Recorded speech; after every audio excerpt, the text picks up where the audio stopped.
ভাইয়া নতুন বিয়ে করেছে। আজ বিয়ের 3 দিন। ভাবি রান্নাঘরে এসেছে তরকারি কুটতে। বাটি হাতে নিতেই আম্মা ভাবির হাত থেকে বাটি কেড়ে নিয়ে বললেন, তরকারি কুটতে হবে না, ঘরে যাও। এই বাড়িতে বিয়ে হয়ে আসছো যেহেতু, এখন তো সংসার তোমারই। সংসারের সব কাজ তোমারই করতে হবে। কাজ সারা জীবনই করবা। এখন নতুন বিয়ে হয়েছে, নতুন বউয়ের কাজ রান্নাঘরে না। যাও তোমার ঘরে যাও, সাজগোজ করো গিয়ে। নতুন বউয়ের কাজ হলো সকাল বিকাল সাজগোজ করা, নতুন নতুন শাড়ি পরা, বাহারি চুড়ি পরে ঘরে বসে থাকা। সাজগোজ না করলে আবার নতুন বউ কিসের? ভাবি লজ্জায় লাল হয়ে ওঠেন, যেতে চান না। আম্মা জোর করে হাত টেনে ধরে ভাবিকে ঘরে নিয়ে যান। আম্মা রান্নাঘরে চলে এলেন। আমি ভাবির ঘরে যাই। গিয়ে দেখি ভাবি খাটের উপর বসে কাঁদছে। তার চোখে জল, গাল ভিজে চুপসে গেছে। আমি গিয়ে খাটের এক পাশে বসে ভয়ে ভয়ে বললাম, কি হয়েছে ভাবি? ভাবি কোনো উত্তরে কথা বলল না। তাড়াহুড়া করে আঁচলে চোখ মুছে ভেজা গলায় বলল, কিছু হয়নি। আমিও আর কিছু বলিনি, চুপচাপ বেরিয়ে এলাম। ভাবি পেছন থেকে ডাকলেন, বললেন, চলে যাচ্ছ কেন মহিন? বসো। আমি বসিনি, রান্নাঘরে চলে এলাম সরাসরি। মার কাছে এসে বললাম, ভাবির সঙ্গে তো তুমি খারাপ ব্যবহার করনি মা, আমি নিজের চোখে তো দেখলাম। তুমি কত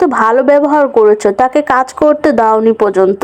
আর কোনো শাশুড়ি এরকম করে? মেজো আপা এত এত কাজ করে, গাধার মতো খাটে, তবুও তার শাশুড়ি তার নামে তোমার কাছে 10 বার কমপ্লেন করে। আচ্ছা মা, ভাবির সঙ্গে এত ভালো ব্যবহার করেও সে কাঁদছে কেন? আম্মা বললেন, তোর মেজো আপা তার শাশুড়িকে কতটুকু সম্মান করে তুই জানিস? আমি বললাম, করেই তো, তার শাশুড়ি যা বলে তাই তো করে, না করে কি আর রক্ষা আছে? আম্মা হাসলেন, বললেন, তুই ভুল জানোস। তোর মেজো আপা তার শাশুড়িকে একটুও সম্মান করে না, ভালোবাসে না। কদিন আগে ফোন করে বলল বুড়ি মরলেই তার রক্ষা। আমি বললাম, বুড়ো মানুষ শত খারাপ হোক, তোর শাশুড়ি তো। সম্মানী ব্যক্তিকে এভাবে বলা ঠিক হয়নি আপার। মা বললেন, সম্মান কেউ এমনি এমনি করে না, ভালো কেউ এমনি এমনি বাসে না। তুই কাউকে সম্মান করবি না, ভালোবাসবি না, আর তুই আশাও করবি না কারো কাছে সম্মান পাবার, ভালোবাসা পাবার। এটা বোকামি না? আপনার এইসব জটিল কথার সমর্থ আমি বুঝি না। জিজ্ঞেস করতে এলাম এক বিষয় আর শুনিয়ে দিল আরেক বিষয়। আমি রান্নাঘর থেকে বেরিয়ে যেতে পা বাড়াতে আম্মা বললেন, এদিকে এসে বস, কথা আছে। আমি বললাম, না চাই মা, আমার ভালো লাগছে না। আম্মা খানিকটা ধমকের সুরে বললেন, যা বলছি তা কর। আমি আম্মাকে এখনো ভয় পাই। আম্মা যে আমার মারধর করে এরকম না, এটা মারধর করার বয়স না, তবুও ভয় পাই। কেন ভয় পাই জানি না। আমি এসে বসলাম আম্মার কাছে, প্লাস্টিকের মোড়ার উপর।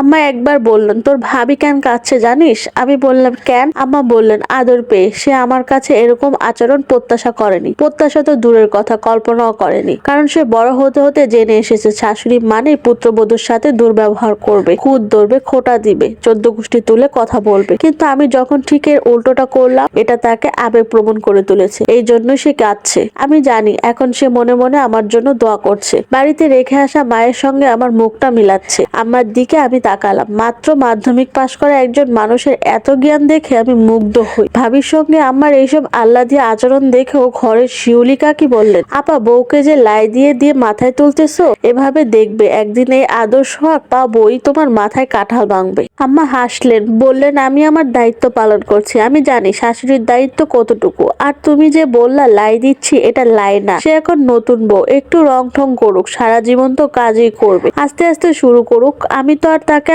আজীবনের জন্য কাজ করতে নিষেধ করে দেইনি। কদিন যাক, তারপর যা হয় করবে। তাছাড়া আমার ঘরের কাজ আর কি, রান্না বান্না এই তো, এতটুকু তো আমি সামলাতে পারি। ঘর সাফ, বিছানা গোছানো আমার ছেলেরাই পারে। ছেলেরা নিজেদের কাপড় চোপড়ও নিজেরাই ধুয়ে ফেলে, বাথরুমও তারাই পরিষ্কার পরিচ্ছন্ন রাখে। তো আমার ঘরে আর কাজটা কি? সে আমার সাথে একটু ভর করবে, আমায় একটু সাহায্য করবে, এটাই যথেষ্ট। আমি যখন গুলিয়ে উঠতে পারবো না, তখন সে সব সামলাবে। যতদিন আমি পারবো ততদিন করতে থাকি। কাজ করলে শরীর স্বাস্থ্য ভালো থাকে, না করলে বরং ঝং ধরে। আমার এইসব কথা কাকির মোটেও পছন্দ হয়নি। এর কাছে ওর কাছে কাকি কথা লাগাতে শুরু করলেন। বললেন, আম্মা নাকি এই ভুলের মাসুল সারা জীবন দিবেন। সে যাই হোক, সময় খুবই দূরত্ব চলে যেতে পারে। ভাবি আমাদের বাড়িতে বউ হয়ে এসেছে আজ 5 বছর হয়ে এলো। আম্মা এখন অসুস্থ, হার্টের সমস্যা বেড়েছে, কোনো কাজ করতে পারে না। ডাক্তারকে কড়া নিষেধ কাজ করার বিষয়ে। আম্মা কাজও করতে চান, তবুও ভাবি আম্মাকে প্লেটও ধুতে দেন না। আম্মা কিছু করতে চাইলে মিষ্টি করে ধমক দিয়ে বসিয়ে রাখেন, শাসন করেন। আমি অবাক হই, আমার কথাগুলো কেমন সত্যি সত্যি ফলতে থাকে। আমি নিজের চোখে দেখি, স্পষ্ট দেখি। ভাবিকে আম্মা যতটা আপন করে নিয়েছিলেন, তাকে যতটা ভালোবেসেছিলেন, ভাবিও ঠিক সেইভাবে আমার ভালোবাসার প্রতিদান দিচ্ছেন। আগে জানতাম না, আমি বুঝতাম না, এখন বুঝি। এখন আমি জানি, কারো কাছ থেকে সম্মান পেতে হলে আগে তাকে সম্মান দেখাতে হবে, কারো ভালোবাসা পেতে হলে সেই রকম ভাবেই তাকে ভালোবাসতেও হবে।